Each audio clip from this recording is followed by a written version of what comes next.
Morning, everybody.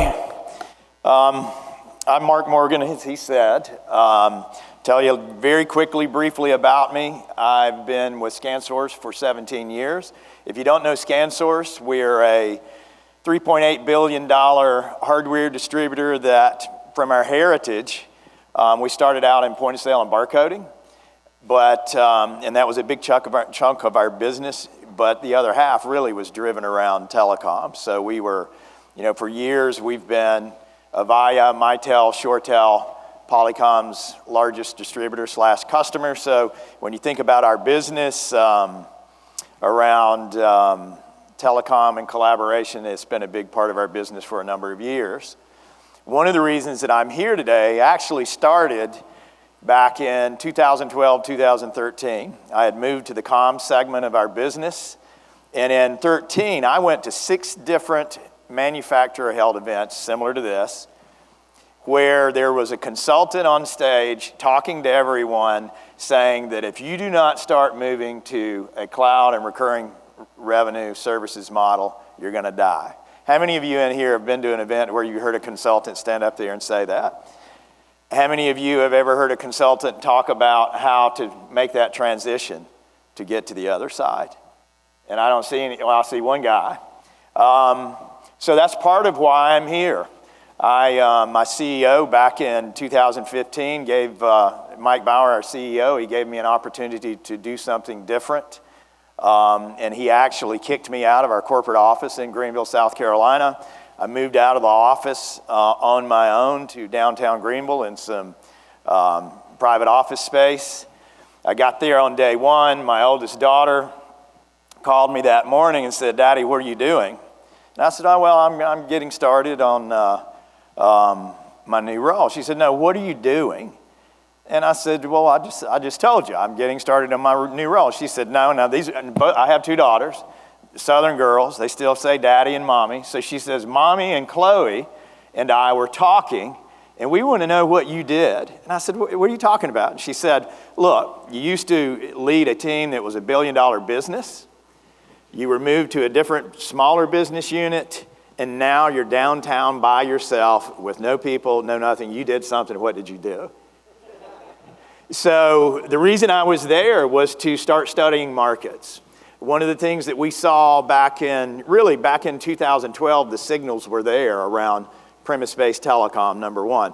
If you think about a hardware distributor, if you asked us 5, 6, 7 years ago, even 4 years ago, what's our cloud strategy, we typically would shrug our shoulders, and because we're waiting on our suppliers, our hardware manufacturers, to have a strategy around cloud. The first thing where we started seeing an impact was premise-based telecom. So when I moved out, the one thing I started doing was doing a lot of research around markets. We commissioned a couple of different reports with PwC and some other consulting firms. But the one thing that became very clear is that unprecedented change is taking place. And that's part of what those consultants were talking about. If you don't make a move, you're going to be in trouble one day. But really, my view of it is it's unprecedented opportunity. And as we started researching markets across infrastructure, across voice, specifically around cloud voice, we saw that it was an incredible opportunity. And here's some numbers. Back in, I think this is from 2017, 2018, this is an IDC stat that digital transformation is going to ultimately be, I think by 2023, a $4.5 trillion market. I know that Gabriela Schuster from Microsoft said this at Inspire back in 2017. Now this is broad. There's a lot of things in there. There's cloud, there's hardware, there's services, et cetera. But that's one of the numbers. This one is a global number. So UCaaS is expected to generate 350 million seats over the next 6, 7, 8 years. We have Ring here, we have 8 here, 8x8 here. You guys may know the time frame for that, but it's a tremendous market. Inside of North America, it's over 100 million seats. When you look at these numbers, this is monthly recurring revenue. This is the stuff that those consultants are saying, hey, if you don't move to this model, you're going to be out of business. This is the stuff that they were talking about. But when you think about UCaaS, it's an incredibly large and fast-growing market. It is less than 10% penetrated, so it's still early. We're in the early innings. Cloud Contact Center. In North America, there's 3.3 million seats that give us an opportunity to generate, or you guys an opportunity to participate in $2 billion in monthly recurring revenue. Microsoft on its own, O365 globally is 1.25 billion seats according to Microsoft. So I throw Microsoft in here because I have this belief that for every seat of cloud voice, there's a seat of Microsoft. So when you think about the opportunity to jumpstart a business, start thinking in terms of Trojan horses. You know, for a lot of our partners on the Intelisys side, the Trojan horse is the circuit. For some, it's cloud voice. They're coming in and they're layering things in behind it, and it's all in a services model. This slide, I just want to talk briefly about the evolution of ScanSource. So we were founded in '92. We were built around these siloed business units, point of sale and barcoding, telecommunications. We built a physical security, access control, et cetera, business that grew rapidly. We also built a practice around networking and security that grew very rapidly, and Cisco's a big part of that. But from '92 to 2010, we were on a rapid growth rate. In 2011, we went on this big ERP project because, believe it or not, from '92 to 2010, we were running a green screen system that was shipping out over 5,000 boxes a day from our distribution center in South Haven, Mississippi. And every morning when I logged onto that system, I would see the word COBOL pop up. And so we made in order to have a stronger and more scalable platform, we went out and integrated SAP to prepare us for the future. But that line in the middle that says digital disruption, that's the point in time that we realized that the changes going on in our hardware business and the changes going on in your business, we needed to do something. So we've always had this philosophy that what's good for you as resellers is good for us. What's bad for you is bad for us. And some of the changes we saw going on, we knew that we had to make different investments as a hardware distributor. And some of the reasons we did it, we believed that we had the ability to scale and provide services that we traditionally did, technical support, et cetera, integration capabilities, et cetera. So in 2015, we went out, and that's when I moved out of our corporate office and started studying markets. And by doing that, we started on a path to making some acquisitions that I'm going to show you here in just a second. But in 2020, so today, what are we doing? I'll move to this slide, but we're focused on taking this platform that we're building and some of the acquisitions that we've made to better serve you guys in the future, and I'll walk you through this. So in 2016, well, first of all, we've made since 2016 over $400 million in investments. Number one, in 2016, we acquired Intelisys, which is the largest master agent in North America. What Intelisys gave us, as we looked at it, we realized, hey, when our premise-based hardware business is declining, what's the best investment that we could make? And for example, Ring Central, 8x8, these guys on our line card provide a great path for us to help you guys. How many of you in here are selling telecom hardware today? Are you seeing a decline in most of your higher dollar premise-based business? So a lot of our focus was on how do we replace this declining revenue with something that's new and fast growing. So that was one of the pieces of it. Second, one of the second reasons we thought early on with the acquisition of Intelisys was that as a distributor, we're the largest distributor of ruggedized mobile devices in the country. And Intelisys has connectivity, network and connectivity vendors on the line card. They also have wide area network vendors on our line card. So they bring some things that help us extend the value that you guys can provide from a hardware perspective, some capabilities and suppliers that we didn't have. But the key thing about Intelisys, it puts ScanSource square in the middle of being a leading distributor of cloud networking and cloud products. It was something that we had never really focused on in the past. So Intelisys has really strengthened our ability to support you in emerging technologies and cloud. There's another company there, RPM Software. RPM Software is a company that provides the software that enables you guys to manage your cloud business, to make sure that your commissions are correct, your commissions from suppliers are correct, and that they're paid on time. So one of the key things that we noticed early on is if you want to make this transition to cloud, you've got to have the right tools to be able to do it, because the transactions are not anything like you've been doing otherwise. You got to be able to manage seats, you have to be able to manage licenses, you have to be able to manage all these recurring revenues, and if you're digging deep into your customer base, you're going to sell them more than one thing. You're going to go sell them more than one thing. The third acquisition is a company called Campango. This was the one that caused a lot of people to scratch their heads, especially inside of ScanSource. Campango is a Salesforce professional services and integration company. Why did we do that? We did it specifically because of the opportunity in cloud contact center is huge.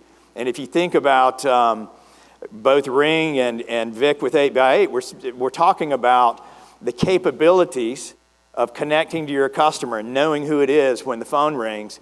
You've got to integrate cloud contact center into what? CRM. Salesforce is the leader.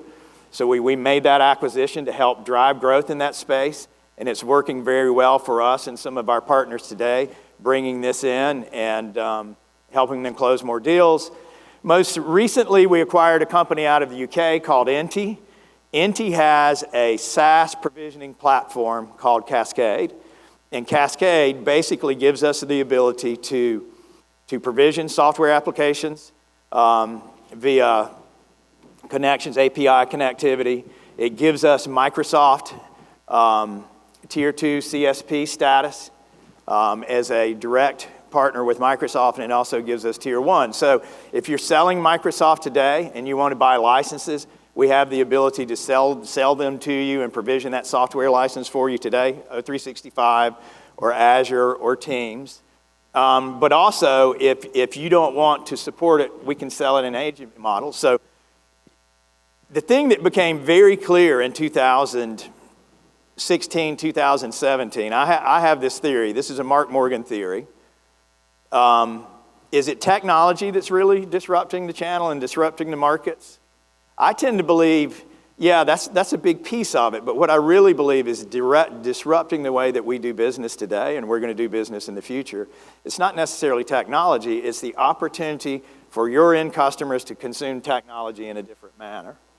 So all of our investments have been around not only allowing you to sell devices, connected devices, but our investments have been centered on helping you move to high margin, recurring revenue opportunities as they continue to grow here. So our focus was on how do we build or acquire a SaaS platform.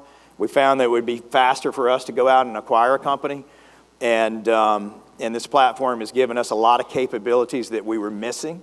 But also the acquisition of Intelisys, it knocked down a lot of things for us. It gave us the leading suppliers on the infrastructure and platform side. It gave us the leading suppliers on the UCaaS and CCaaS side, the leading suppliers in managed services, the leading suppliers in carrier services and collaboration, and even as the payment industry changes, we've got capabilities there that we didn't have in the past. So the Cascade platform that we acquired, it does a couple of key things. Number one, it provisions software. Number two, it helps you manage consumption, not only around licensing, but also around infrastructure. If you're selling any data center services, whether it's Azure or other offers out there, one of the key things that mid-market and enterprise level end users are challenged with today when it comes to cloud is how do I manage spend? So some sales guys sold an end user, mid-market or enterprise on moving to the cloud because it's going to save money and you're not going to have this CapEx expense. But the first thing that happens is that buyer realizes, wow, I don't have any visibility into how much this costs. I don't know how to manage my licenses. I don't have any predictable analytics around, should I spend more on my data storage? Should I spend more on my security? I don't have the capability of doing that. What the Cascade platform does is it allows you to participate in a conversation with your customer around what's going on in their business. And here's the example of it. It's driven specifically by data, and this is a screenshot of some of the capabilities. The tool Partner Insights is really nothing other than this. If you sell, let's say for example, you sold 100 seats of Microsoft into one of your customers. It allows you to sit down with your customer and show them how those licenses are being used. For example, if you sold them 100 premium Microsoft licenses, you can go and sit down and say, hey, 65% of your employees are using the entire suite of products, Excel, Teams, SharePoint, et cetera. But there's another 35% of your employees that are not utilizing those licenses. What do you want to do? Do you want me to come in and help with an enablement program and an adoption program with your employees? Are these guys that are only using email, is that all they need? Do you want to reduce that license? This tool also allows you to go in and say, hey, 55% of your licenses, of your Microsoft licenses, are secured with Symantec or Bitdefender, but 45% of your license don't have any malware or spam filtering or security wrappers around them. You can literally click a button and within minutes provision security licenses is to lock those seats down and protect them in a better manner. I think one of the most unique things about this platform is the fact that when it comes to consumption-based products, it allows you to sit down with them and using predictive analytics, it allows you to say, best example I've got, how many of you have children that have a cell phone? How many of you get those bills to where they overran their data and you get hammered by the provider? In a similar fashion, if your end customer is paying for $500 a month for X amount of data storage, what this tool does is it's monitoring it on a daily basis.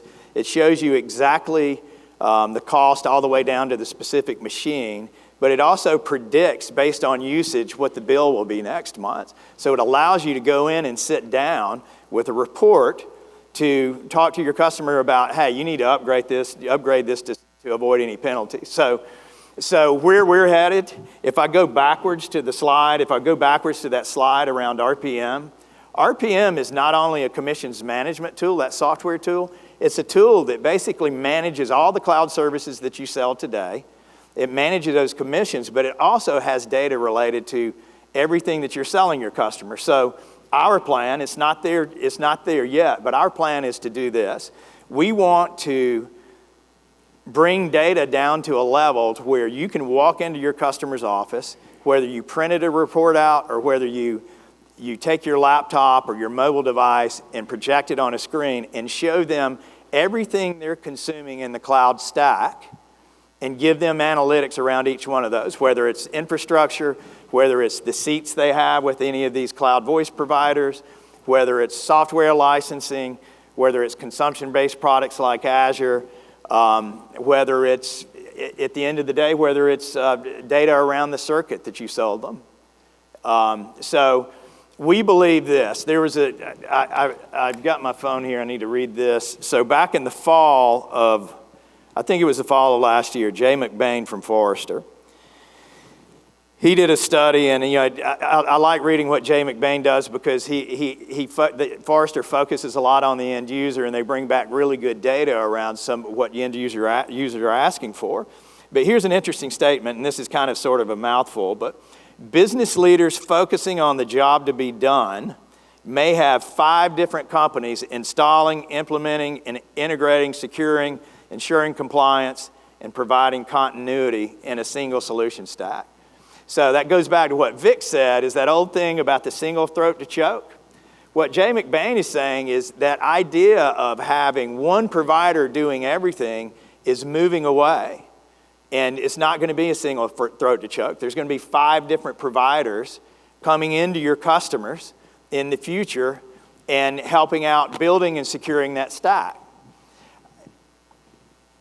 I agree with that, but I also disagree with the idea that it's a threat for you to lose control inside of your customer, because here's an example.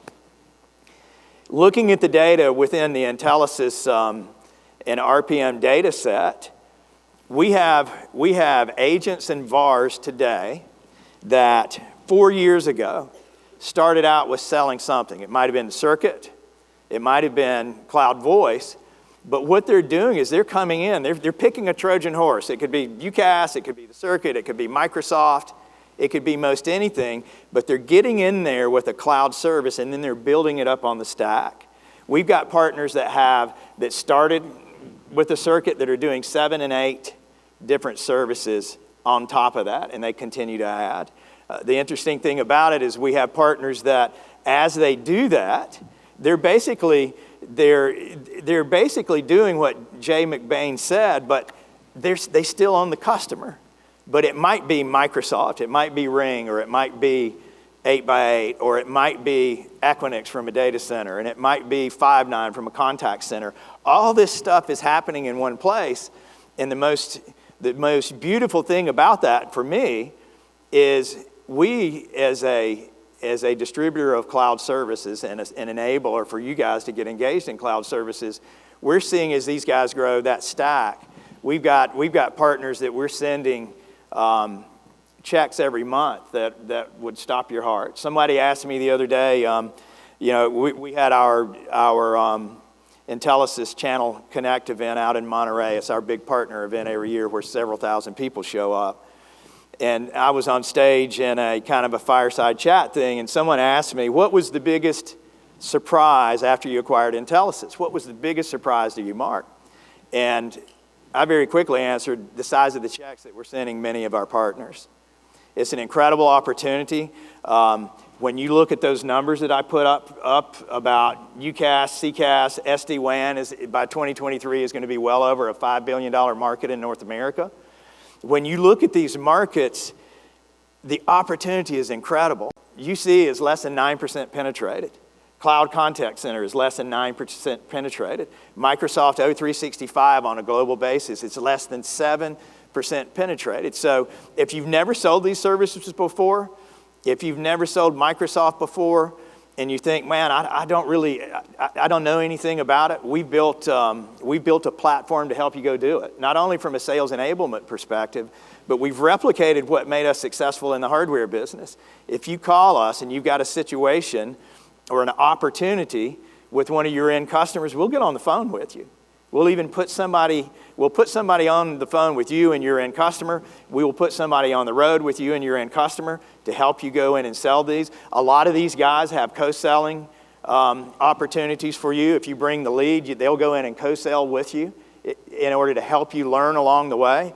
I think the key thing for all of you, I understand it, is trust. It comes down to trust. Do I really want to let someone in my business? Do I really want to let one of these guys go sell for me? Do I really want to let ScanSource or somebody get involved? I don't want to say trust me, because that's, a lot of people say that and it doesn't show up that way. But I do believe that to move into this new incredible opportunity, we have to be able to make sure that you guys trust that we're going to allow you to maintain customer control. One of the interesting things, we've spent a lot of time working with VARs. One of the roles that I played when I moved out of our corporate office was I had this idea, how do we build or acquire services that enable our core VAR market to transition to a recurring revenue model without disrupting their core business? I didn't realize how hard it would be to help you guys get there. These investments that we've been making are specifically around making it easier for you to get there, easier for you to maintain account control, and most importantly, this is the only fear I'm going to throw at you. I've talked to a lot of VARs lately, and these guys are now coming back to me saying, hey, Mark, I get it now. I'm now seeing people get inside of my customer's business that I've owned for so long that don't look like me. They're coming through a different door. They're selling to the frontline business leaders, and they're winning business away from them. So I'm just here to say that the opportunity is insane. It's for me, I'm 58 years old. This is one of the greatest ways for me to finish my final chapter of a career. I mean, this market is still so new, and it's still so early, and the opportunity is so incredibly large for all of us that I just encourage you to get engaged with it, whether it's with us or some of these other suppliers, and we'll go help you do it. And that's our commitment to you. And I'm only 30 seconds over.